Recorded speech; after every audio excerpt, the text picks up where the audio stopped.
प्रभु राम देव भगवान अल्लाह खुदा ईश आदि नाम एक ही शक्ति के हैं। वो कैसा है, कहां है, कैसे मिलता है, किसने देखा है? ये प्रश्नवाचक चिन्ह पूर्ण रूप से हटाने के लिए अवश्य सुनिए जगत गुरु तत्वदर्शी संत रामपाल जी महाराज के अमृत वचन, सर्व पवित्र धर्मों के पवित्र शास्त्रों के आधार पर। कुछ ऐसी घटना घटी। क्या घटी कि मैं विष्णु लोक में गया था। फिर क्या हुआ कि मैं स्वर्ग में जाना चाहता था, भगवान ने मना कर दिया कि आप यहाँ नहीं रह सकते। वो देवलोग कहते हैं ऐसा नहीं हो सकता। भगवान विष्णु तो ऋषियों को, संतों को देखकर सीने से लगा लेते हैं, वो तो बहुत आदर करते हैं। कोई बात बता कौन सी है, तेरे में क्या कमी पाई? वो बोला मेरा गुरु को नहीं, मेरा गुरु नहीं है। तो उन्होंने माथे कहा, तुम्हारा ऋषियों ने, देवताओं ने करे नादान, हम तो तुझे विद्वान पुरुष मानते थे, एक बहुत समझदार व्यक्ति मानते थे, हमने सोचा था आपने गुरु अवश्य बना रखा होगा। तेरे की आपने गुरु नहीं बना रखा? अगर नहीं, आप तो 84 लाख में जाओगे और गधे बनोगे। ये 4 दिन की बैटरी चार्ज हो रही है तेरी, या डिस्चार्ज हो जाएगी और रोएगा इन दिनों को। अब जी विष्णु जी ने यही कहा, आगे ऋषियों ने यही कहा। फिर कहता है कि बात तो तुम ठीक कह रहे हो। फिर भगवान ने तो एक कमाल और कर दिया।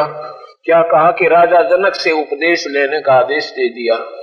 फिर अरे नादान, भगवान कहे और तू नहीं कर रहा उस बात को। नो बोला, मन शर्म आवे है, मुझे शर्म लग रही है। काहे कि मैं तो एक बाल ब्रह्मचारी, मैंने स्त्री का मुंह भी ना देखा, राजा जनक गृहस्थी भाई, और कैसे शीश निभाऊं जाई। बोले सुखदेव ज्ञान विवेका, हमने स्त्री का मुंह नहीं देखा।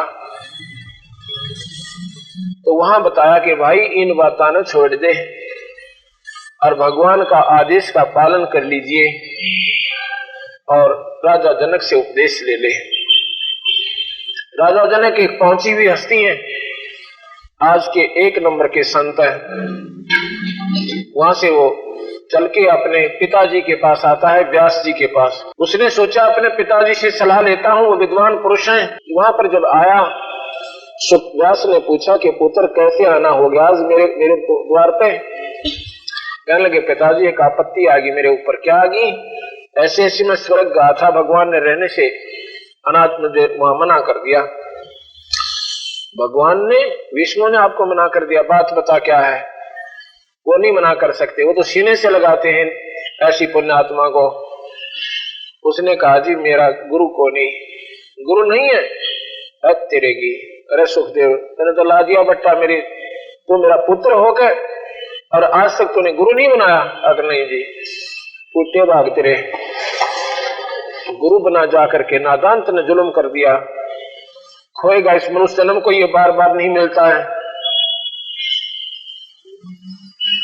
कहते राम कृष्ण से कौन बड़ो, उन्हों भी गुरु कीन, और 3 लोग के वो धनी, गुरु आगे आधीन। जब राम कृष्ण से बड़ा तो कोई यहाँ हो नहीं सकता, क्योंकि ये 3 लोग के प्रभु यानी मालिक हैं। उन्होंने भी अपने गुरु बनाने पड़े स्वदेश जाने के लिए। ये एक पासपोर्ट समझ लो, ये तो राष्ट्रपति ने भी बनवाना पड़ा, तो वैसे नहीं जा सकता। और बनाने वाले वो बेशक छोटे अधिकारी दिखते हो, तो उनके पास पावर होती है बाय द गवर्नमेंट। दोनों बोला जाकर नादान और चरणों में गिर जा, राजा जनक के प्रणाम ले जा। अब सुखदेव ने देखा या तो बड़ी बिगड़ी बात भाई, क्यों अभिमान इस सन्यासियों में ज्यादा हो जाता है। इसलिए गीता में भगवान कहता है कि अर्जुन जब पूछे भगवान, ये निष्काम योगी और सकाम योगी, एक तो होते हैं जो घर त्याग के बाहर चले जाते हैं ऋषिजन। योगी का मतलब परमात्मा पाने की कोशिश करने वाली हंसात्मा। जैसे विद्यार्थी होते हैं जो शिक्षा प्राप्त कर रहे हैं, उनको योगी कहते हैं। और योगी दूसरे योगी जो अपने बाल बच्चों के साथ रहते हैं, इनमें से कौन सा श्रेष्ठ है? क्या ये दोनों ही एक जैसी उपलब्धि करेंगे या कोई वो बाहर रहने वाले अच्छी प्राप्ति करेंगे और गृहस्थियों को ना होगी? भगवान ने कहा गीता में कि अर्जुन, अगर उनकी वे ऑफ वर्शिप सही है अकॉर्डिंग टू द शास्त्र, यदि उनकी पूजा ठीक है शास्त्रों के अनुकूल, तो दोनों ही एक जैसी उपलब्धि प्राप्त करेंगे, गृहस्थ में रहकर भी और बाहर भी। लेकिन बाहर गए हुए योगियों से घर में रहने वाले योगी जल्दी उपलब्धि करेंगे और श्योर करेंगे, वो उनसे ज्यादा श्रेष्ठ है। ऐसा कैसे भगवान? क्योंकि जो बाहर चले गए ना, उनमें अभिमान बन जाता है, उनके अंदर सबका अभिमान बनेगा। ये ऋषि मान बढ़ाई में क्यों मारे गए थे?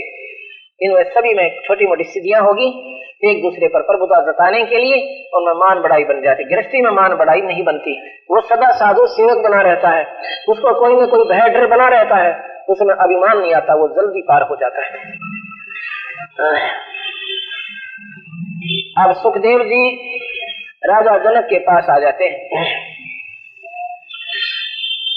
राजा जनक के पास गए, राजा जनक ने आसन लगवा दिया ऋषि का, क्योंकि वो गृहस्थी थे, राजा थे और वहां पर ऋषि आए थे।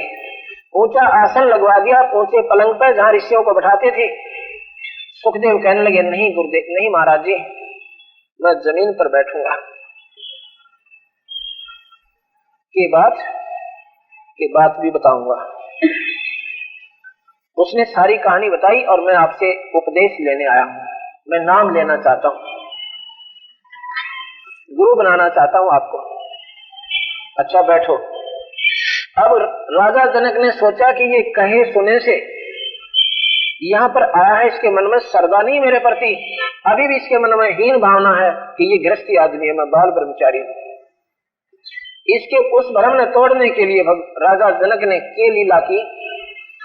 10,000 रानियों में जो पटरानी थी उसको बुलाया, कहने लगा मैं स्नान करता हूं और गर्म पानी का प्रबंध करो, फिर इस ऋषि को नाम देना है। मैंने वहीं पर एक चूल्हा बनाया, लकड़ी ईंटों का बनवाया नौकरानियों से, और कहा कि अच्छा बड़ा पतीला कर दिया, पानी का रख दिया उसके ऊपर गर्म होने के लिए, और इसे मोटे मोटे लकड़ उस चूल्हे में लगा दिए, आग बाल दी, और वो पानी जैसे चाय उबाला कर नू बुड़। राजा जनक का वहीं पाटड़ा डाल दिया, नहाने का व्यवस्था कर रहे हैं। वो जो 10,000 में पटरानी थी वह भरा उसमें थे लोटा पानी का, उबलते माते राजा जनक के ऊपर डाल दे चोटी में और अपने हाथों नुआवे। तो सुखदेव से राजा जनक कहने लगे, और सुखदेव ने इकट्ठा हो ये जड़ता नहीं। राजा जनक कहने लगे, एक बार आना व्यास पुत्र, इधर आओ। कहा जी, ये मेरे स्नान के बाद जो पानी इस गटर में जा रहा है ना, नाली में, तो बाल ब्रह्मचारी है ना, और मैं गृहस्थी आदमी हूँ, इस नाली में हाथ दे दे एक बार, बेटा तो न जान जाऊंगा तो किसा ब्रह्मचारी है। अब उसने जाके जब गटर में, क्योंकि पानी शरीर से ऊपर से आने के बाद 50% यानी ठंडा हो जाता है। अब इसमें उंगली दे दे पुत्र, जब जानो तो किसा बाल ब्रह्मचारी जैसी बना कर है। उसने उंगली की, कहने लगा है भगवान मेरी तो सारी आग देही जल जाएगी इस पानी से। राजा बिहंस दई जद तारी, और हमें स्नान करावे नारी। राजा ने हंस के 3 तारी ऐसे ताली पीटी कि नादान, और मुझे ये नारी जो है स्नान करा रही है। तो उसके बाद अगर फुलेल हमाम चबाया, राजा जनक नहान को धाया। 10 सेंस में जो पटरानी करे खवासी जल हर पानी।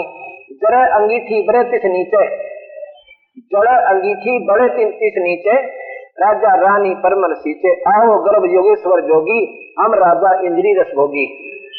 हम तो भाई रानियों को भोगते हैं, अब तो बाल ब्रह्मचारी है। आजा पुत्र एक बोरे ने, जे तुम्हारी देही अग्नि जल जाई, तो झूठा सुख दे योग कमाई। यदि तुम्हारी देही अग्नि में जल जाती पानी से, तो झूठा योगी है तुम। जबी फुलेल लगावे अंगरी, हमरी जर है काया सगरी। जो ही उस उबलते पानी में से जो नहाने के बाद जो पानी जा रहा था, उसमें कहता, जो उंगली डाली और कहता हमारी जर है काया सगरी। सुखदेव बोला मेरी तो सारी काया जल जाएगी। राजा बिहन दे जब नारी, हमें स्नान करावे नारी, कर स्नान तख्त पर आए, सुखदेव परम ज्ञान गौराए। जब सुखदेव को नाम दिया, जब सुखदेव ने नाम लिया उस गृहस्थी राजा से, उस बाल ब्रह्मचारी ने, और जब उसका स्वर्ग तक जाने का व्यवस्था बनी। अब यहां विचार कर लीजिए, कहते हैं राजा सुखदेव ऋषि गुरु बिना और करते हर की सेव, कह कबीर बैकुंठ से वो फेर दिया सुखदेव। राजा जनक गुरु बनाया और फिर लागे हर की सेव, कह कबीर बैकुंठ में वो फेर मिले सुखदेव। इसी सिद्धम हो गया कि गुरु के बिना जीव का कभी छुटकारा नहीं है। जब भगवान राम और कृष्ण ने गुरु बनाने पड़े, तो अगर कोई व्यक्ति बिना गुरु के फिर रहा है, वो कभी नादान और अज्ञानी है। और फिर गुरु गुरु में फर्क होता है। अब जैसे कई भाई कहते हैं भाई गृहस्थ में मुक्ति नहीं हो सकती, मुक्ति तो उन लोगों की होगी जो दान प्रस्त हो जाते हैं, घर त्याग जाते हैं। ये उनकी मंद बुद्धि की कल्पनाएं हैं। आपने 20 उदाहरण दूंगा जो गृहस्थी में मुक्त हुई है। गरीबदास जी कहते हैं डेरे डांडे खुश रहो, डेरे डांडे खुश रहो, ये खुसरे लहे न मोक्ष। खुसरे कहते हैं हिजड़ों को। और ध्रुव प्रहलाद भी पार हो गए, फिर डेरे में के दोस्त विचार करो, अपने घर पर रहो, दुराचार मत करो, भगवान का नाम लो, गुरु बनाओ, अपनी साधना गुरु मर्यादा के अनुकूल कीजिए, आपकी मुक्ति निश्चित है। इसमें प्रमाण में बताते हैं जब ध्रुव प्रहलाद गुजर गए यानी पार हो गए, और फिर डेरे में क्या दोष, अर्थात गृहस्थ में कोई दोष नहीं है। गुरु जी ने 5 वर्ष की आयु में नारद जी से नाम लिया और 6 महीने के अंतर्गत परमात्मा प्राप्ति की। उसके बाद शादी करवाई, उनका ब्याह हुआ और उसका बड़ा भाई उत्तम गंधर्व के द्वारा मारा गया था और फिर राजा बने। उसके भाई जो उत्तम की पत्नी थी वो भी ध्रुव के साथ रही। 2 पत्नियों का प्रमाण सुख सागर के अंदर ध्रुव का मिलता है। और वही फिर वो आज आपको मालूम है कि वो पार भी हुए। 5.5 वर्ष अगर कहते हैं नाम तो भाई 18 साल की उम्र पास से लेना चाहिए, तो फौज में भर्ती करने। हम कहते हैं जब बच्चा बोलने लग जाना, जबान से खुल जाए, उसी समय उसका नाम और गुरु हो जाना चाहिए। 5 साल की उम्र के बच्चे ने नाम ले लिया था ध्रुव ने, और प्रहलाद जब 7 वर्ष के थे जब उन्होंने नाम ले लिया था नारद जी से, और 10 वर्ष की उम्र में उसके पिता ने अनर्थ किया, उसमें भगवान ने नरसिंह रूप बनाया अपने हंस के लिए। उसके बाद प्रहलाद की शादी हुई और शादी के बाद उसको बलोचन नाम का पुत्र हुआ। बलोचन के राजा बलि हुए। राजा बलि ने जो 100 वन यज्ञ की 100 यज्ञ की थी, जिसमें भगवान दावना बनकर उसके यज्ञ को खंड करने के लिए आए थे, वो बलि जो थे, राजा बलि जो थे, वो प्रहलाद के पोते थे। अब विचार करते रहना कि हम कहाँ घूम रही तुम्हारी बुद्धि जी से। जब भक्तियों का नंबर पार हो ना भाई भक्ति का, तो कब्जे पार नहीं हो सकते बेचारे। नहीं, यही हमारी कमजोरियां हैं, क्योंकि हम ज्ञानहीन व्यक्तियों से, अल्प नॉलेज, अल्प ज्ञान वाले संतों से मिलते रहे। उन्होंने जो की तो हमारे ऊपर लिपा पोती करते रहे, अपनी प्रभुता जताते रहे और अपने कुकर्मों को दबा करके लोगों में ब्रह्मचारी बने रहे। अब हम आपको बताते हैं, कबीर साहब ने 5 वर्ष की आयु में नाम दिया था। गरीबदास जी महाराज परम संत हुए, उन्हें 10 वर्ष की आयु में परमात्मा स्वयं आके उपदेश देकर गए थे कबीर भगवान। अर्थात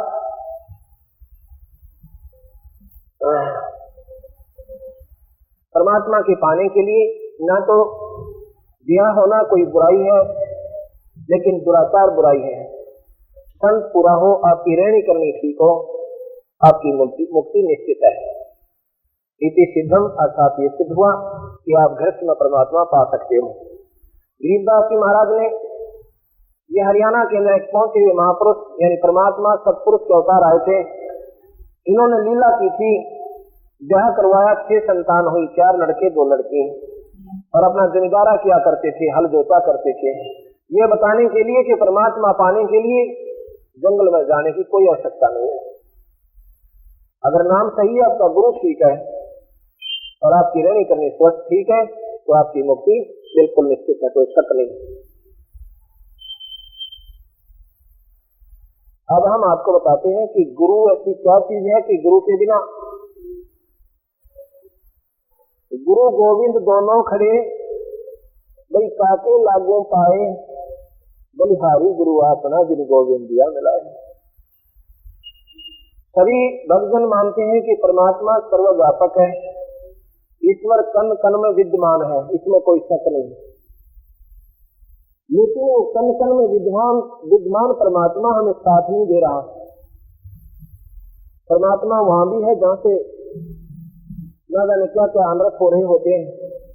परमात्मा वहां भी है जब इंसान अपने दुखों से पीड़ा में, दुखों के कारण, अपने शारीरिक कष्ट के कारण, मानसिक परेशानी की वजह से और बहुत दुखी होते हैं, वहां भी भगवान उनको साथ नहीं दे रहा। लेकिन जब हम गुरु के पास जाते हैं, पूरा संत मिल जाता है, उसके वो दुखों का निवारण हो जाता है। वहां क्यों हुआ भाई? क्या परमात्मा उसको डरता नहीं था? जब सर्वव्यापक मालिक है तो क्या उसके डरता नहीं था? क्या वो मेडिकल में नहीं था जहां उसको लाभ हुआ को नहीं? और संत से क्यों हुआ? क्योंकि वहां भगवान उसमें प्रकट हुआ। संत में भगवान होता है, संत के बिना भगवान प्रकट नहीं हो सकता। कौन से संत? जो योग युक्त हो चुका है, जो कनेक्टेड हो चुका है उस ईश्वर पे, जिस इष्ट की वो साधना कर रहा है। गुरु गोविंद दोनों खड़े, किसके लागू पाए, बलिहारी गुरु आपनो जिन गोविंद दियो मिलाए। उदाहरण देता हूँ, पृथ्वी में नीचे पानी सब जगह विद्यमान है, सबको मालूम भी है, और पानी के गुणों से भी आप परिचित हो, वो कितना महत्वपूर्ण अंग है हमारे जीवन का। लेकिन उस पानी को पाने का तरीका क्या है? ये नॉलेज तो है कि जमीन में पानी सब जगह है, उसको पाए कैसे? उसका हैंड पंप लगाया किसी ने, हैंड पंप लगाया तो वो पानी में पहुंचा, और वो पानी फिर उस हैंड पंप के माध्यम से बाहर आया। एक तरफ तो पानी रखा मटके में, एक तरफ हैंड पंप खड़ा है, यानी नल खड़ा है। अब यहाँ कहते हैं इस पानी को पूजो या इस नल को पूजो। एक तरफ गुरु खड़े, एक तरफ भगवान रखे खड़े हैं। भगवान पानी समझो, नल गुरु समझो। अब कहते हैं इस पानी में पूजो या नल के को पूजो, या कहते हैं बलिहारी मेरा नलका जिसने पानी दिया मिलाए। मैं तो अपने नल में पूजूंगा, अगर ये खराब हो जाए पानी नहीं मिलेगा। कबीर हरि जय रूठ जा, गुरु की शरण जा, कबीर गुरु जय रूठ गए तो हर नहीं करेगा। कितना जगह इनका एग्जाम्पल दिया है मालिक ने। यदि मान लो आपका भगवान रूठ जा, आपका भगवान कब रूठ जा? जब आपके पुण्य अक्षीण हो गए, आपके पुण्य खत्म होगी, पाप कर्मों का नंबर शुरू होगा, तो आपका भगवान रूठ जाए। आपके ऊपर संकट के संकट आने शुरू हो गए। मान लीजिए आपके मटके का पानी खत्म होगा तो आप प्यासे मर रहे हो, आप नलके पर जाइयो तो पानी फिर भर लाइयो, तो आपके फिर सुख हो गया। आप संत के पास जाइए, संत आपको एक नाम राम नाम का पानी देगा, उसके डट के कमाई करियो, आप फिर सुखी हो जाओगे। आपको वो जो पीड़ा थी वो पुण्य नहीं थी, वो पुण्य आपको गुरुदेव ने आपको फिर दे दिए और आप फिर सुखी हो गए। यहाँ कहते हैं कबीर हरि जय रूठ जा, तो गुरु की शरण में जा। कबीर गुरु जय रूठ गए तो हरि ना करे सहाय। यदि आपका हैंड पंप खराब हो गया तो वो पानी मदद नहीं कर सकता। इसलिए गुरु आपका बना रहना चाहिए और गुरु के प्रति आपकी साधना भावना परमात्मा के तुल्य होनी चाहिए। यहाँ कहते हैं गुरु मानुष कर जानते वो नर कहीं है अंध, और महादुखी संसार में आज्ञा यम के फंद। गुरु को सिर पर राखियो चलियो आज्ञा माही, कह कबीरता दास को 3 लोक रहना है। तो गुरु के दिल से उतरे वो नाम जो होना हो, उसका नाम खत्म हो जाएगा यदि गुरु के दिल से उतर गया। जातु काल घसीट ही राष्ट्र। अब यहां विचार करना पड़ेगा हमें कि गुरु होना जरूरी है और गुरु का पूजा जो है भगवान से प्रथम होनी चाहिए। अब मान लीजिए कहते गुरु गोविंद कर जानिए रहिए सबक क्षमा, मिले तो दंडवत बंदगी ना पल पल ध्यान लगा। अब गुरु का दूसरा उदाहरण देता हूं। जैसे तार होता है बिजली का वायर, वो जो और उसका कनेक्शन है किसी लाइट से यानी मेन लाइन से, तो वो तार जो है उसके अंदर से बिजली आ रही है क्योंकि वो connected by the main light, वो मेन लाइन से कनेक्टेड है, उससे जुड़ा हुआ है, तो वो सब तार में बिजली है।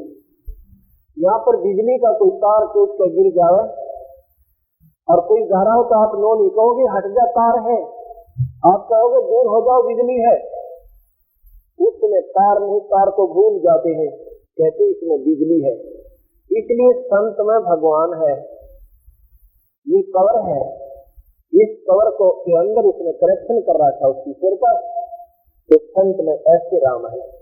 और जिस जो संत योग युक्त हो चुका है, जिस इष्ट का उपासक है, उससे अगर आप नाम लेते हो आपके काम करेंगे क्योंकि उसका कनेक्शन पीछे मेन लाइन से है।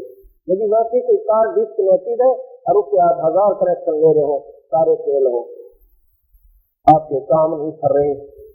हमारे पास बहुत भक्तजन आते हैं, कहते हैं कि हमें ये कष्ट है, हमें ये कष्ट है और ये दुख है, हमारा शरीर में ऐसा तकलीफ है, फलाना बच्चे को ऐसे हो गया है, हमारा कारोबार फेल है, भाई नाम ले लो, हमें गुरु बना लो। क्योंकि गुरु हमने बना रखा है, गुरु बना रखा है, फिर ये तकलीफें क्यों है, ये मालूम नहीं क्यों है हमने गुरु तो बना रखा है। इसलिए तुम्हारा गुरु जो है वो कनेक्टेड नहीं है, वो पीछे इष्ट से कनेक्टेड नहीं है, इसलिए तुम्हें लाभ उस गुरु से नहीं हो रहे, वो योग युक्त नहीं हो चुका, अर्थात वो झूठा गुरु है। जिस गुरु के भी संत के क्षण में आते आपके सब दुख दूर ना हुए तो समझो ये तो फर्स्ट स्टेज है, आपकी मानसिक परेशानी हट जाना, आपके दुखों का निवारण हो जाना, शारीरिक कष्ट निवारण हो जाना, ये तो परम संत की फर्स्ट स्टेज है। ये तो फ्री ऑफ कॉस्ट आपको लाभ मिलते हैं और मूल काम, क्योंकि इससे आपकी दृढ़ता होगी, भगवान की तरफ आपकी श्रद्धा बढ़ेगी और फिर परमात्मा की भक्ति आप डट कर पाओगे। इसलिए संत की पहचान भी होती है। आपको एक उदाहरण बताता हूँ, क्योंकि हम जो है हम रॉन्ग वर्शिप करके यानी गलत पूजाएं करते भी हैं, उनसे हमें लाभ भी नहीं हो रहे हैं और हम पूर्ण रूप से उसमें आसक्त होकर लगे हुए भी हैं। और कोई कहता है कि ये पूजाएं तुम्हारी गलत है, इसको मत करो, आप महसूस करते हो, आप कहते हो कि देखो हमारी पूजाओं को कहता है गलत है, गलत तो संग सिद्ध है, आप कर रहे हो फिर भी आप दुखी हो, आप गोली दवाई खा रहे हो, बीमारी आपकी ज्योति तो है, तो कहीं इस गोलियों को बंद कर दो, हम ट्रीटमेंट देंगे, ऐसे करो, अब स्वस्थ हो जाओ तो ठीक है, फिर क्या वो गोलियां खाना जरूरी है? कोई कहे नहीं वो गोलियां हम खाएंगे खाएंगे, आप अपनी ओर दे दो, ऐसा नहीं कोई बात देगा तो मूर्ख डॉक्टर होगा, वो कहेगा ये बंद कर दो सारी दवाई जो तुम कर रहे हो, तुम्हें रात भी नहीं उसे खा रहे हो, कहते हैं आगे भी हम तो इनको अवश्य खाएंगे क्योंकि हमारे दादे परदादे खाते आए। ये कोई बात हुई? हम जो नाम देंगे, हम जो आपको मेडिसिन देंगे भगवान की, आपको पूजा विधि बताएंगे, ऐसे करो आप, और वो कैसे बताएंगे जो शास्त्रों में प्रमाणित होंगे। भगवान विष्णु का नाम 1000 बना रखे हैं, उन सहस्रनामा से आपको कोई लाभ नहीं होगा। एक मंत्र है उस मालिक का, वो मूल मंत्र है भगवान विष्णु का, और लक्ष्मी का द्वैंत, वो नाम हम आपको देंगे, आपको भगवान विष्णु का लाभ मिलेगा। यही तो हमारे अंदर ऐसी अनजान साधना घर कर गई कि अब अगर सच्चाई कहते हैं तो स्वीकार्य होती को ना। तो हम सबसे पहले इस 3 लोक की भक्ति का मंत्र देते हैं, क्योंकि ये भक्ति भी आपकी सुचारू नहीं है। कोई मूर्ति पूजा में लग रहा है तो मंदिर में घंटी बजा के भगवान पाना चाहता, कभी नहीं मिलेगा। भगवान मंदिर में नहीं, ना मूर्ति में है। परमात्मा संत से मिलेगा और नाम की कमाई से मिलेगा। गीता जी में लिखा है कि ओम मंत्र का जाप करो अर्जुन, और साधक बन के रहो और हवन आदि करते रहो। और रामायण में कहा है कलयुग केवल नाम आधारा और सुमर सुमर नर पुत्रो तारा। गीता जी ने कहा कि तत्पर मत पूजो, ये भूतों की पूजा मत करो, देवी देवताओं की पूजा भी मत करो, भगवान की पूजा करो। और यह समझ में ना कि आपको भगवान आदेश दे रहा है कि ये मत करो, ये मूर्ख लोगों की साधना है, ये नरक में ले जाएंगी तुम्हें। लेकिन आपको किसी संत ने ये बताई तो ना, इसलिए आपसे हमारी बताई हुई बातें कम दिखती हैं, क्योंकि हम सच्चाई बताते हैं, हम लल्लो पत्तो नहीं बताएंगे। 9वें अध्याय का 25वां श्लोक गीता जी का पढ़कर देखना, उसमें बताया कि भूत पूजनीय भूत बनेंगे और सत्तर पूजनीय सत्तर बनेंगे। बताइए इसे पंगे पांचों दे भाई, ये हम सत्तर पूजा, कल हम सत्तर बन जाओगे, अपने उनके घर वालों के सिर में दर्द रखेंगे, मेरे पांचों कपड़े भेजो, वहां पेंड भरवाता हो, सिर से आग निकाल लो। क्यों ना भगवान की पूजा करें जो गीता जी लिख रखा है, और वह ना करें। क्यों नहीं करें? क्योंकि हम पहले लग रहे हैं ना, हमें बता रखा है। क्या बता रखा है आपको? आपको चीज तो बताई क्यों ना जो बतानी चाहिए चीज। या तो गीता जी का मानो मत, और मानते हो तो इसके 25वें अध्याय को, 9वें अध्याय का 25वां श्लोक ही पढ़ लिए एक बार जाकर। भगवान ने स्वयं देवी देवताओं की पूजा छुटवाई, इंद्र की पूजा भी बंद करवा दी, जो देवताओं का राजा है। इन देवी देवताओं को रावण में बंद कर रखा था अपनी कैद में। ये तुम्हारी क्यों गाल डाऊंगे बता दो। अर्थात ये पूजा तुम्हारी कति 100% गलत है। लेकिन जो शुरू में सुनते हो आपको एक बार तो है ना महसूस बहुत होता है। आप पूजा करो भगवान की, अनन्य मन से कीजिए। अनन्य मन माने जो पति भर का पति से राशि आन पुरुष नहीं भावे, और बसवती हर में सिर परिक्रमण ऐसे ऐसे ध्यान लगाए। अनन्य मन वो होता है केवल एक मालिक में अपनी श्रद्धाएं देवी देवताओं के चक्कर में नहीं पड़े, वो पुलता कहलाती है। अपने ही एक ही आसरा रखिए। जब आप भगवान विष्णु को सर्वशक्तिमान मानते हो, 3 लोग के, तो उससे संपर्क करो तो देवी देवता के अनुकूल होंगे, प्रतिकूल नहीं होंगे। मुख्यमंत्री से आपका मेल हो जाएगा तो अन्य अधिकारी आपसे बाहर नहीं जा सकते, कभी भी नहीं जा सकते, ये भूल जाए। तो ऐसे ही ये देवी देवताओं का जो प्रमुख है, इनसे भी ऊपर जो शक्ति है, संपूर्ण परमात्मा सत्पुरुष का मंत्र देते हैं, और जिसकी साधना से आपका जन्म मन सदा के लिए समाप्त हो जाता है। तो इस प्रकार हम जो आपको बताना चाहते हैं कि हम साधना भी कर रहे हैं, उनसे लाभ भी नहीं हो पा रहा। साहब कहते हैं पर्वत पर्वत में फिरा कारण अपने राम, वो राम श्री से जन्म मिले उन सारे सब काम। भगवान के संत मिले, तो भगवान में के गुण हो से अंजनाथ दे, रोजी में काया स्वच्छ कर दे, और गांध में पुत्र दे, निर्जन में धनवान बना दे, राजा बना दे, रंग में और लंगड़े में पाँव दे दे, उसके पैर दे भगवान। ऐसा भगवान कर सकता है, तो वो भगवान कहलाता है। अगर ऐसे ही गुण कहाँ मिलेंगे आपको? कौन से भगवान ने करा दिया ऐसा बताओ तो? उस निराकार भगवान ने किसी का आंख दी है ऐसा, या कोई पैरों से चलाया हो उस निराकार ने? वो संतों के पास गए, और उन संतों ने जैसे भगवान कृष्ण ने कुब्जा का कुब ठीक कर दिया, वो निराकार ने कोई नहीं किया, उसने क्यों किया भाई? गीता जी ने लिखा है कि अर्जुन, निराकार की पूजा से साकार की पूजा ज्यादा लाभदायक है। अब निराकार और साकार क्या चीज है? निराकार रूप में पानी वायुमंडल में विद्यमान है, आपको भी मालूम है। वायुमंडल में निराकार रूप में पानी वाष्प रूप में घूम रहा है। इसका एक्सपेरिमेंट है कि एक ठंडा गिलास के अंदर ठंडा पानी डाल लो, बर्फ जैसा खरीद का, उसके रख के बाहर से पहले खूब पूछ दो उसको, और बाहर रख दो वायु में, उसके ऊपर वायु टकराएगी, वो वाष्प बन जाएगी। इसके अंदर जो पानी के कण थे वो वाष्प बनकर पानी बहना शुरू हो जाएगा। वो निराकार रूप में वाष्प आपका कोई काम नहीं आती जब लोग वो सरगुण रूप में पानी बन जाएगा। और जैसे आकाश में वाष्प रूप में बादल है, बिल्कुल ठीक है, लेकिन जब तक वो पानी नहीं बरसेगा ना तो आप में कोई अन्न होगा ना आपकी प्यास होगी। ऐसे परमात्मा के आकार में आते हैं, उसमें हम उनका आदर नहीं करते, उसमें हमारी परिभाषा कुछ न्यारी बन जाती है। भगवान कृष्ण जब आए थे उनको भगवान स्वीकार नहीं किया किसी ने।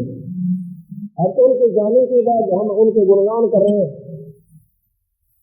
उसमें भगवान कृष्ण की लीलाएं अगर आज कोई संत कर दे, आज जिसके लाखों शिष्य है ना, जिस संत से और करोड़ों शिष्य, वो भगवान कृष्ण वाली एक लीला कर दो, लड़कियों के साथ नाचते दिखा दे जंगल में जाकर, और लड़कियों के कपड़े उठाकर नगन नारी हो और उस वर्ष पर चढ़ जाओ, कल अगर समाज कुछ है और एक के लाता है नहीं तो आजकल, क्योंकि उसको हीन और नीच समझेंगे हम, नहीं किया गया। अब वो चले गए, उनके अवगुणों को भी गुणों में बदल लिया हमने। उसमें अवगुण मानते थे, अब लड़कियां पानी में नहा रही, सुख सागर में प्रमाण भगवान कृष्ण की लीला का। पानी में नहा रही है नीवस्त्र, भगवान उनके वस्त्र था तो वृक्ष पर चढ़ गया। वो ढूंढ रही है कि हमारे वस्त्र कहाँ गए, वहां से बंसुरी बजाता है, अब मैं यहाँ बैठा हूँ तेरे वस्त्र लिए।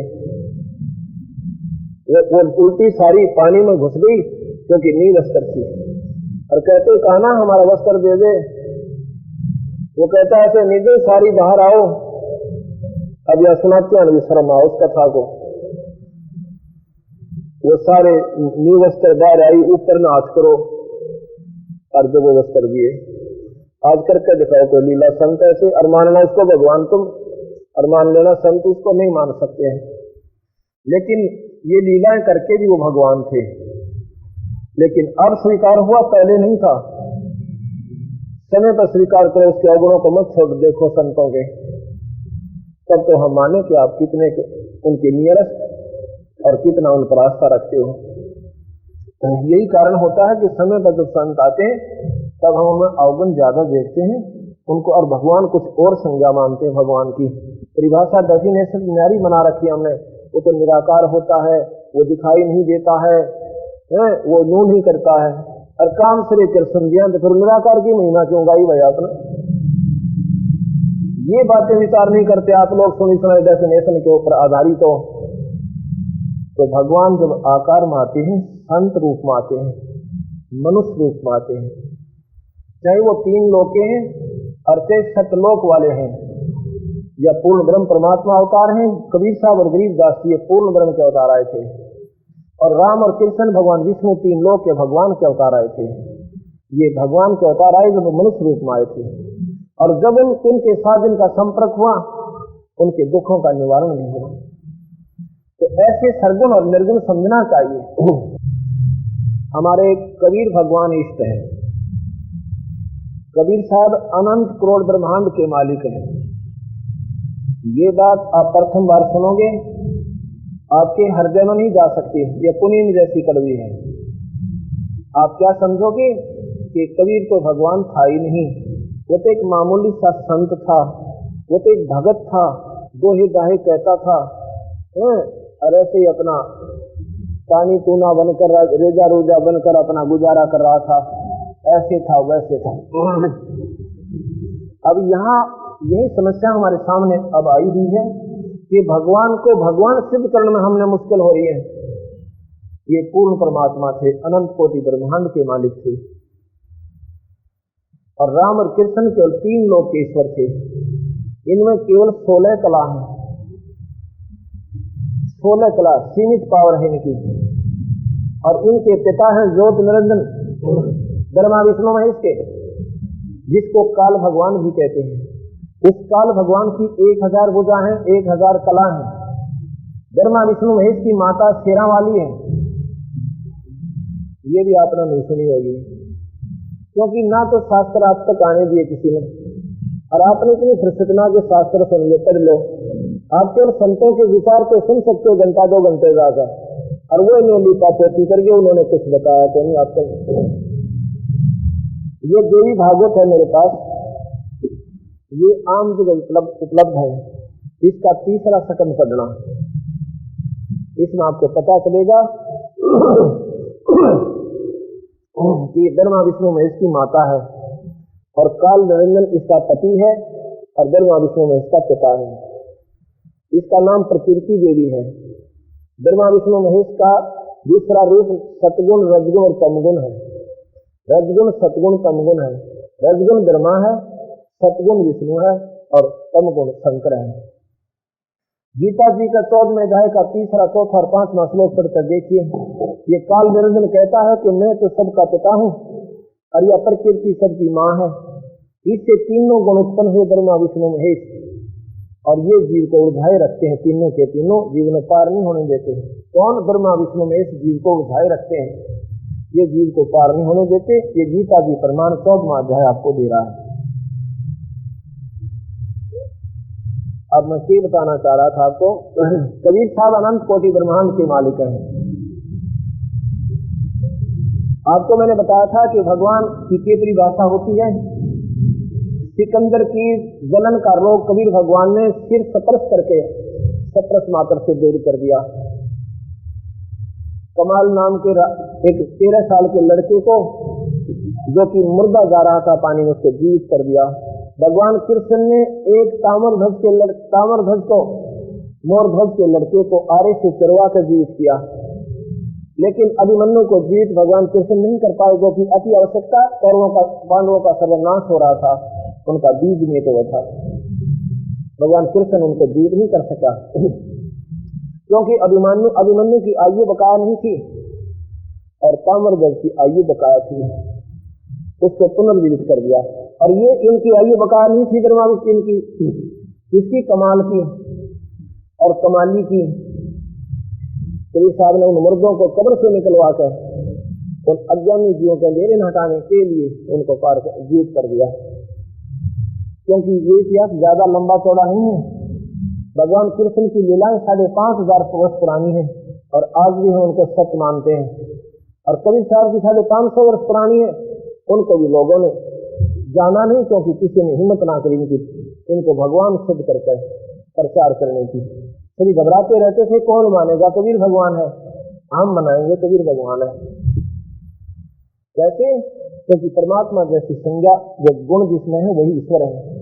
ये 3 लोग के ईश्वर हैं, ये अनंत कोटि ब्रह्मांड के भगवान है, अनंत करोड़ ब्रह्मांड के। क्योंकि कोई भी ज्ञान है, बार बार सुनोगे आपका हृदय स्वीकार अवश्य करेगा। भगवान कृष्ण और राम को कौन मिलकर आया आप में से? कोई नहीं मिला, लेकिन वो कथाएं सुनकर अपने माता पिता से, अपने पड़ोसी से, अपने रिश्तेदारों से और संतों से और इन शास्त्रों से पढ़ने से, सुनने से हमने उनको भगवान स्वीकार कर रखा है। बिल्कुल है भगवान, और 3 ही लोक के हैं। लोग तो बहुत है भाई, उनका कौन है फिर? उनका एक और भगवान है। 21 ब्रह्मांड का मालिक है ब्रह्म, 7 शंख ब्रह्मांड का मालिक है परब्रह्म, अनंत कोटि ब्रह्मांड के मालिक है पूर्ण ब्रह्म। आप 3 नाम सुनते थे, सुना करते थे, ब्रह्म, परब्रह्म और पूर्ण ब्रह्म। लेकिन इतनी बुद्धि काम नहीं कर रही थी, ब्रह्म कौन है, परब्रह्म कौन है, पूर्ण ब्रह्म कैसे है। ये कबीर साहब ने इस सारे ज्ञान को सुचारू किया। ब्रह्म है काल निरंजन, जैसा मैंने कल भी परसों भी बताया था कि गीता भगवान कृष्ण ने नहीं बोला। अब हमारी सारी ऊट पटांग बात लगेंगे आपको। आप कहोगे इतने दिन हो गए हमने सुनते आए हैं कि भगवान कृष्ण ने गीता बोला। बिल्कुल नहीं बोला। भगवान कृष्ण तो लड़ाई के हक में था ही नहीं, वो तो युद्ध करवाना चाहते ही नहीं थे, क्योंकि उन्होंने तो 3 बार शांति दूत बनकर ये प्रार्थना की थी, नादानो लड़ो मत ना, सत्यानाश हो जाएगा। अंत में ये कह दिया था कि 5 गाम दे दे अर्जुन दुर्योधन, ये थारी लड़ाई मिट जाएगी, तुम्हारी लड़ाई मिट जाएगी, बंद हो जाएगी। दुर्योधन नहीं माना था। अंत में कह दिया था कि मैं हथियार भी नहीं उठाऊंगा, मैं हथियार भी नहीं उठाऊंगा, अगर मुझे चाहिए एक तरफ मैं होऊंगा, एक तरफ मेरी सेना होगी। दुर्योधन ने सेना ले ली, पांडवों का बात है भगवान आगे। तो भगवान लड़ाई नहीं करवाना चाहते थे, ना ही महाभारत करवाना चाहते थे। ऐसे पहुंची हुई महान हस्ती, ऐसे दयालु भगवान कृष्ण और ऐसा अनर्थ करवावे हम नहीं मान सकते, क्योंकि ये भगवान कृष्ण ने नहीं कहा, ना ऐसा जुल्म वो करवाना चाहते थे। ये तो जो काल निरंजन है 1000 भुजा का भगवान, जो इनका पिता है ब्रह्मा विष्णु महेश का, उसको श्राप लगा हुआ 1 लाख जीव रोज खाने का। उसने अपना कोटा पूरा करना था और अर्जुन मना कर रहा है। पहले आ जाए पढ़ कर देखो गीता जी का। फिर मेरे ख्याल में कोई ऋषि भी ऐसी बात नहीं कह सकता जो अर्जुन ने कह रखी है, कोई देवता भी इतनी शुद्ध बात नहीं कह सकता जो अर्जुन ने कह रखी है। अर्जुन कहता है भगवान मैं लड़ाई नहीं करूं, देख मेरी बहन खड़ी, बहनों के बटे खड़े यानी प्राहुणे, इनको मैं मारूंगा, हमारी बहन विधवा होंगी और लाखों सैनिक मारे जाएंगे, उनके बच्चे अनाथ होंगे, उनकी बहन विधवा होंगी, उनकी मांग उजड़ जाएगी और उस अमृत के अन्न को मैं खाऊंगा और राज्य भोगूंगा, इससे अच्छा तो मैं मांग कर खा लूंगा, भगवान लड़ाई नहीं करूंगा। और फिर कृष्ण जी का था लाठी, वो हथियार खा के खड़ा, जो भगवान पहले शांति दूत बनकर गए थे, मना करते थे कि लड़ाई नाश कर देगी, भाई सत्यानाश हो जाएगा, अनर्थ होता है।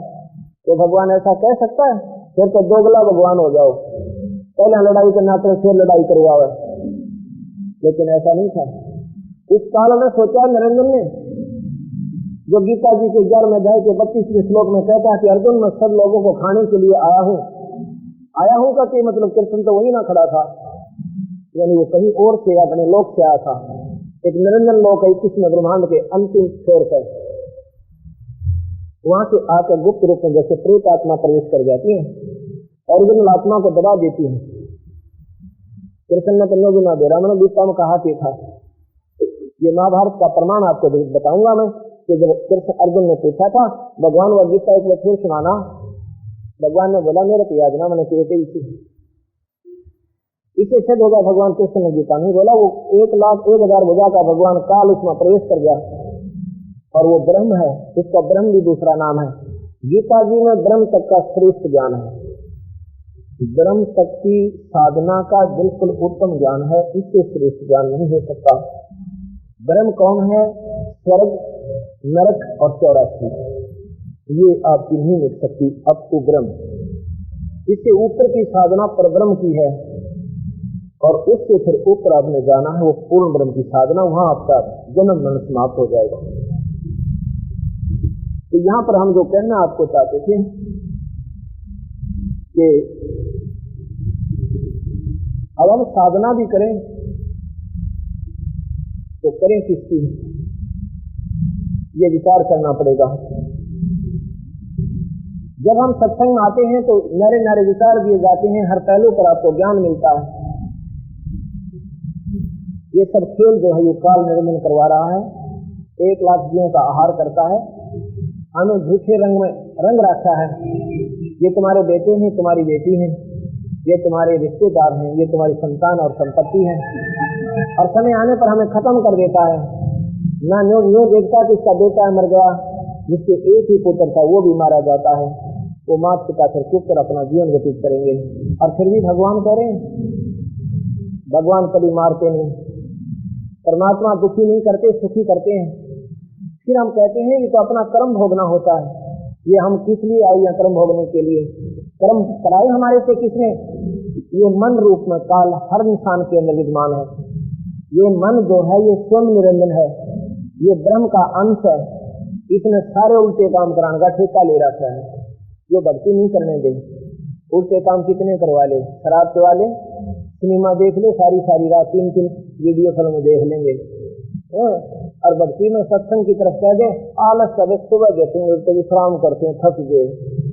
अब देखो यहाँ सत्संग हो रहा, कितने महापुरुष आने लग रहे हैं, यहाँ पर नाचन गाने वाले आ जाते हैं, सब देश कथा हो जाता, चंपरीर पुण्य नारायण नौड़ों को यहाँ भगवान की कथा हो रही है, किसी की रूह ना करती है, क्योंकि पाप कर्म बढ़ गए हमारे। तुलसी पिछले पाप से हरिचर्चा ना भावे, और जैसे जबर के देखते या भूख लगा हो जाए। विचार सुनने चाहिए अनुसंधान संत के, जरूरी नहीं कि आपके ऊपर के आप उसका अनुसरण करें, आप सुनते रहिए। ये 5-6 दिन तक कोशिश कीजिए सुनने की, और फिर अंत में फैसला कीजिए, शास्त्रों को उठाकर देखना। अब तो आप सुने सुनाए ज्ञान पर आधारित है। ये सुना सुनाया ज्ञान भी कहाँ तक सत्य है और कहाँ तक असत्य है, ये शास्त्र निचोड़ करेंगे। 4 वेद, 6 शास्त्र, 18 पुराण और ये गीता, महाभारत, सुख सागर, ये प्रमाणित शास्त्र है। ये किसी व्यक्ति विशेष के शास्त्र नहीं है या कि मजहब विशेष के नहीं है। ये उस समय लिखे गए थे जब कोई मजहब बना भी नहीं था, लेकिन ये ब्रह्म तक का ज्ञान देते हैं, ये काल निरंजन तक का ज्ञान देते हैं। महाभारत के अंदर लिखा है कि विष्णु का परम रूप काल है। विष्णु पुराण में लिखा है कि विष्णु का परम रूप काल है, और शिव पुराण में लिखा है कि इसका परम रूप काल है, यानी उत्तम रूप इनका काल ही है। वो कौन है? विष्णु भी ये निरंजन भगवान है, काल भगवान विष्णु है। विष्णु 2 है, जैसे होम मिनिस्टर स्टेट में भी होता है, होम मिनिस्टर और राज्य यानी सेंटर में भी होता है। ऐसे विष्णु ब्रह्मलोक में भी है, जो स्वयं काल निरंजन विष्णु रूप में रहता है। उसने अपना पुत्र के रूप में यहाँ पर एक विष्णु इस 3 लोक केंद्र बना रखे हैं। ये बहुत लंबी एक गहरा ज्ञान है, एकदम आपके समझ में नहीं आएगा, तो इतना ही समझ लीजिए जितना हम आपको सुनाना चाहते हैं। हम कबीर साहब को भगवान बता रहे हैं, तो शुरुआत में आपको ये महसूस होगा कि कबीर साहब को हमने कभी सुना को ना, इसको हम कैसे भगवान माने।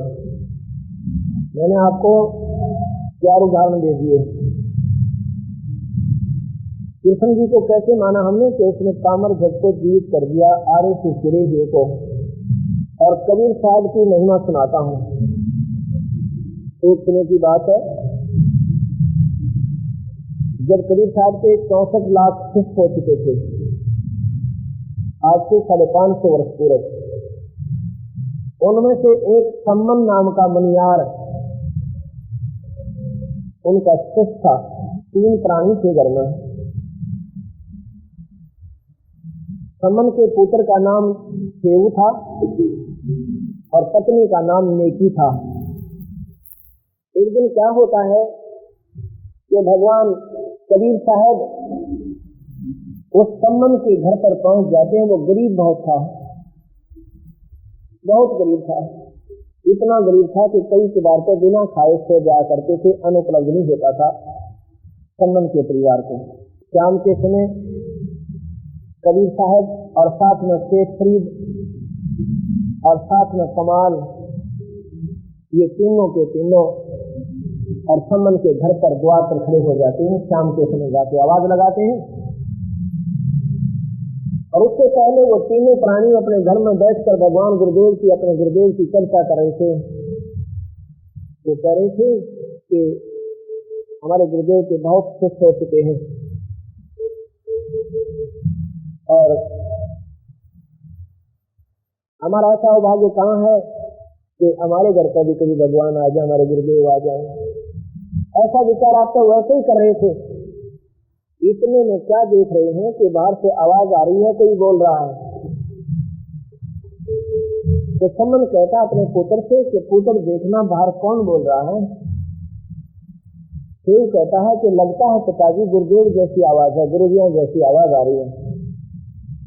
सम्मन कहता बेटे मारी से बात कहाँ है कि गुरुदेव जिनके 64 लाख शिष्य और जिसमें सिकंदर लोधी, दिल्ली के बादशाह वीर सिंह बघेला, काशी नवाब और बांधवगढ़ के नरेश गुरुदेव जी और बिजली खां पठान मगर देश के राजा, जिनके ऐसे ऐसे शिष्य हों और हमारी गरीब झोपड़ी पर वो भगवान गुरु जी को करा सकते हैं, कैसे आएंगे।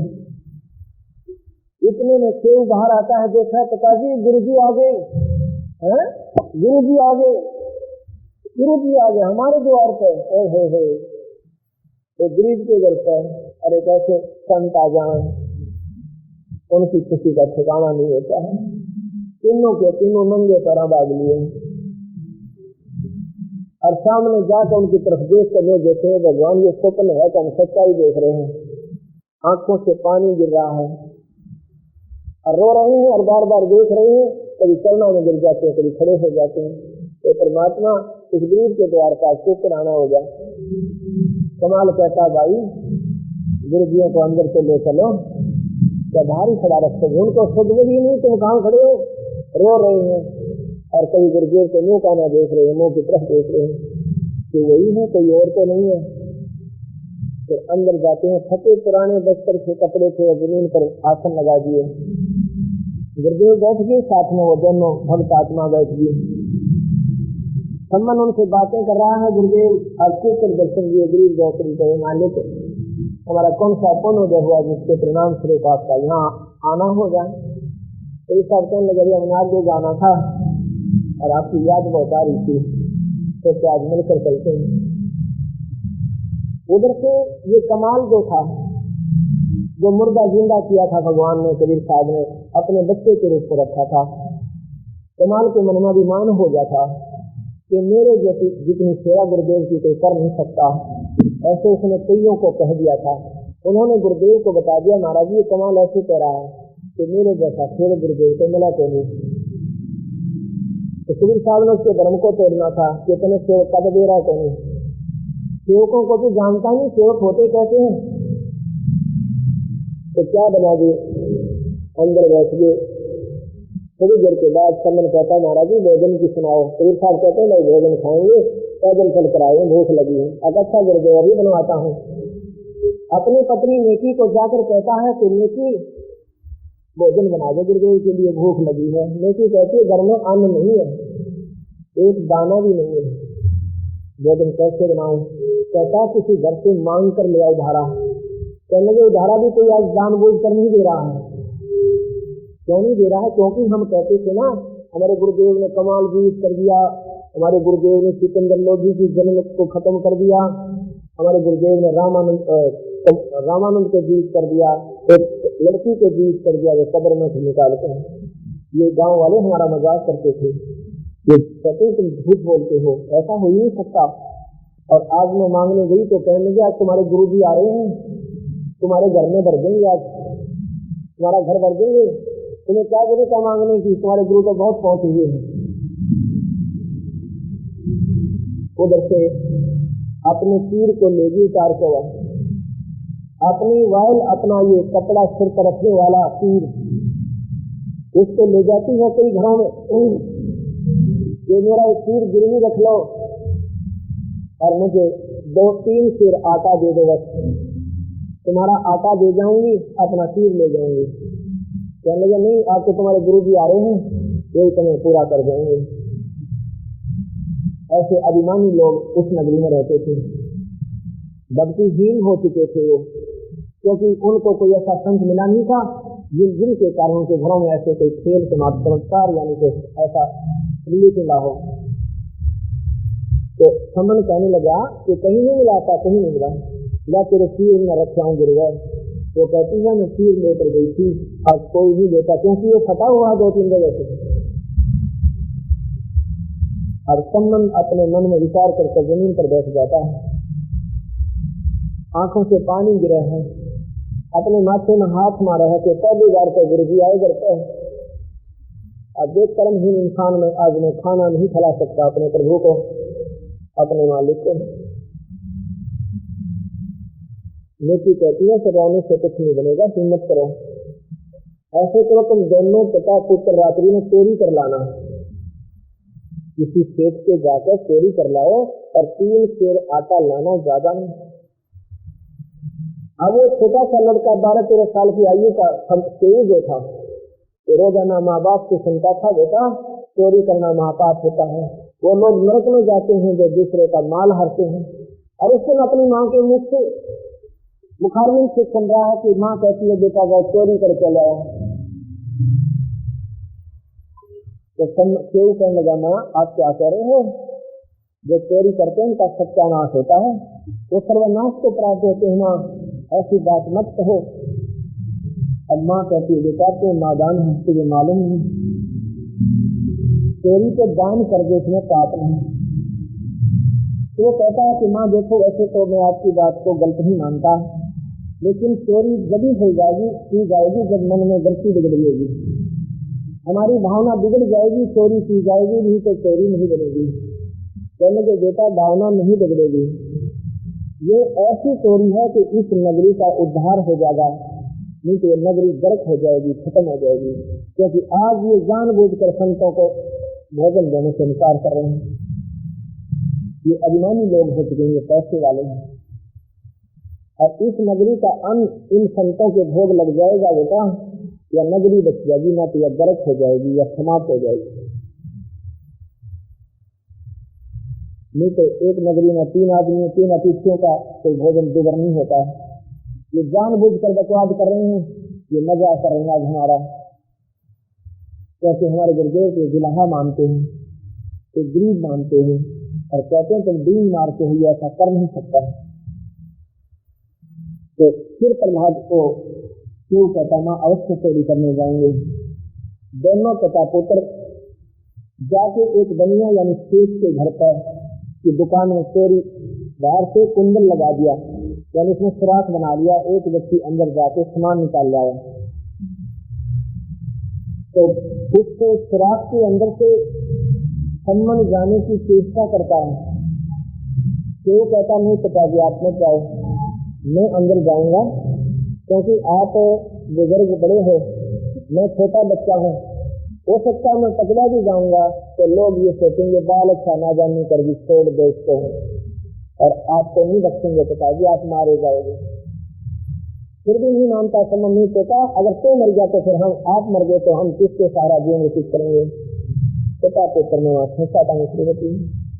इतना कहते कहते अपने पिता के कन्या का हाथ लगाकर से कहता नहीं पिताजी मैं ही जाता हूँ। अच्छा बेटा ऐसे करना, 3 सेर आटा लाना, ज्यादा नहीं, 3 किलो आटा लाना, ज्यादा नहीं, हम नहीं खाएंगे सन को, केवल अतिथियों को खिलाएंगे, अपने गुरुदेव को खिलाएंगे, वो 2 भक्त और आए उनको खिलाएंगे। उसने ऐसा ही किया, 3 सेर आटा अंदाजा सा करके अपनी चद्दर पर बांध कर और कलम की तैयारी करता है। इतने में तराजू के पलड़े पर पैर टिक गया, वो खड़क जैसी राजा दूसरे के ऊपर ग्राम जैसी गिरा, चोर की आवाज हुई, बनिया जाग जा, सूट जाग जाता है, चोर चोर करके और सेव को पकड़ लेता है, खंबे से बांध देता है, खंबे से। इतने में वो क्या करता है, सेव उस बंधे हुए आटे को सदर समेत और सुराख के अंदर से अपने पिता की तरफ फेंक देता है और कहता पिताजी मेरे को सेठ ने पकड़ लिया है, आप जाके गुरुदेव को जल्दी भोजन खिला के प्रस्थान करवा दो, हमारे साथ ना दे रहा क्या बनेगी। वो घर लेकर आ जाता है। लड़के की माँ का नाम नेकी है, नेकी पूछती है पुत्र कहाँ है, वो तो बनिए ने यानी खेत में पकड़ लिया है। अब कहाँ विचार जाता है उस पुण्य आत्मा का, कहती है वापस जाओ, तलवार ले जाओ और लड़के की गर्दन काट लाओ। देखो कल ये लड़का पहचान में आएगा, दुनिया कहेगी कल तो सत्संगी कहलाते थे, कल तो भगवान के भगत बने फिरते थे और कहते थे हम चोरी नहीं करते। ये जो इनके गुरुदेव आए हैं ना, ये इनको चोरी करवाने के लिए आते हैं, ये एजेंट रखते हैं इनको, इन्होंने आकर चोरी करवाई है। गुरुदेव का काला मुंह करेंगे और धनुष निकाला जाएगा, राजा को पेश करके उन्होंने फांसी करवा देंगे। आप अपने लड़के की गर्दन काट लो, किसी तरह बहाना करके गुरुदेव की इज्जत बचा दो। विचार करना इन बातों पर, ये कहने में तो बहुत आसान है, पर इन परिस्थितियों पर पहुंचना और फिर ऐसे करना, ये कृपा ईश्वर की होती है। ये सर्कल का ऊपर पैदा करता है अपने हंस, वो सम्मन स्वर्ग लेकर तलवार लेकर चल पड़ता है। वहां जाकर कहता बेटा शेऊ कहाँ पिताजी, एक बार पुत्र गर्दन बाहर निकाल ले, 2 बात करूंगा तेरे तुम्हें। तो शेऊ कहता है लाला से अब सेठ जी, हाँ क्या बात है, बाहर मेरे पिताजी खड़े 2 बात करना चाहते हैं। कहता तुम भागना चाहता है, बिल्कुल नहीं, सुबह तुम्हारा धनुष निकालेंगे, कल तक तो तुम कहते थे हम भगत हैं भगत हैं। कहता सेठ से कुछ भी कर लेना, मेरे को गर्दन बार कटवा दे, एक बार मुझे अपने पिता से 2 बात कर लेने दे।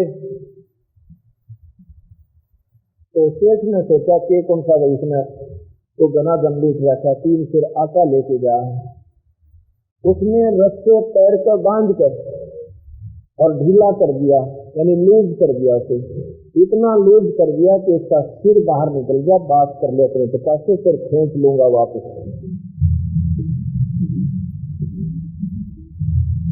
तो गर्दन बाहर निकाल कर सेऊ अपने पिता से बोलता है। अब पिता था, बेटे का हाथ चला नहीं गर्दन पर, पीछे में छुपा ली तलवार और आगे को हाथ नहीं हुआ। अब उधर से उस लड़के के मन में भी यही धारणा आती, क्योंकि वो भगवान के विचार रोज सुना करते थे। हनुमान ने कहा, सेऊ ने कहा पुत्र ने कि पिताजी आप मेरे पिता हो ना? कहाँ बेटा और किसका हूँ? अगर आप मेरे पिता हो तो मेरी गर्दन उतार ले जाओ, नहीं तो गुरुदेव की आज इज्जत नहीं रहेगी। मैं सुबह पहचान में आऊंगा, उनको पता लग जाएगा सम्मन का बेटा है, और वहां पर उनकी गुरु की आएगी, उन्होंने चोरी करवाई है, इज्जत उतर जाएगी अपने पिता गुरुदेव की। तो पिताजी अगर आप मेरे पिता हो, अगर मैं आपका बेटा हूं, मेरी गर्दन उतार दे, अगर नहीं उतारोगे तो आप मेरे पाप नहीं हो। इतनी उस लड़के के मुंह से हिम्मत सुनकर उसकी एकदम तलवार आई, लड़के की गर्दन उतार काट के और उसको सिर के शीश को लेकर के चल पड़ा। शीश जाकर के उसने रख दिया। नेकी से कहा कि कहाँ रखूं? कि इस ताक में रख दे। एक अलमारी का एक हिस्सा होता है, कहता इसमें रख दे, चुप करके इस पर कपड़े डाल दे, दिखाई ना दे किसी को। नेकी बोली वापस जाओ, वो धड़ बाहर गिरा मिलेगा आपको कहीं, क्योंकि शेख उस हत्या के तो घर नहीं रखेगा उस लाश को, शव को, वो भी उठाला चुपके से। जब सम्मन वापस गया तो शेख ने देखा तो बात बिगड़ गई। भाई तेरे 302 का मुकदमा बनेगा, अच्छी कहानी बिगड़ी। उसने पकड़ के उसकी लाश को, और शेख वैसे बोझे जल का बहुत होश है, पर भाई वो मरता दिखा भी वो कोई रास्ता नहीं। उसने उठाकर घसीट कर एक पजावे में डालिया, यानी खंडर से में डालिया। अब सम्मन वापस गया तो उसने उसकी वो लाइन थी, बच्चे की लकीर थी जो पैरों की थी, उस लाइन जाके देखा, वहां 100 पड़ा था, 100 ने उठा के घर लिया। उसने कहा कि अंदर पीछे वाले कमरे में डाल दो जिसमें अंधेरा होता, सोफा बोला करते पहले पुराने समय में।